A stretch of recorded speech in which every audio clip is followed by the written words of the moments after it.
Sine, as teachers head back to the site of one of the worst school shootings we've ever seen, Florida's governor detailed plans to stop gun violence. Governor Rick Scott wants to ban the sale of guns to anyone younger than 21. He also wants to completely ban the sale of bump stocks.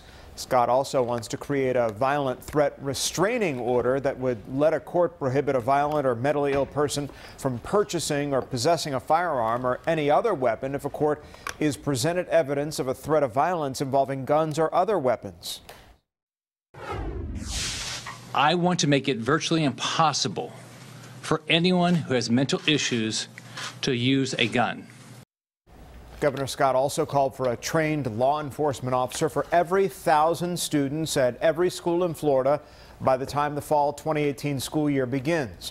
This comes a day after the resource officer at Stoneman Douglas High School resigned after reports that he didn't go into the building and did nothing to stop the shooter. The sheriff is clear about what he thinks the deputy should have done. Went in, addressed the killer, killed the killer. So tonight the question is, what are officers trained to do in a school shooting? Fox 5's Natalie Foltz took that question to a retired sheriff. She joins us now live from the newsroom tonight. Natalie?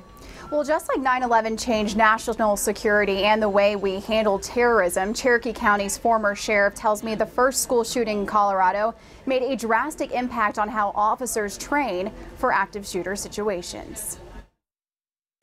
We make an immediate response to embrace or attack the shooter as quickly as possible. Former Cherokee County Sheriff Roger Garrison says the Columbine High School shooting in Colorado was a game changer in how law enforcement officers are supposed to respond to active shooter situations on school campuses. Prior to 1999, the typical response would have been that the officers would have arrived, assessed the situation, placed a call for a SWAT team to respond, and stood by. Garrison says the training changed into an every second can save a life mentality. That shooter, I think we've pretty much ruled and determined through studying these events, is going to continue until they're engaged by somebody.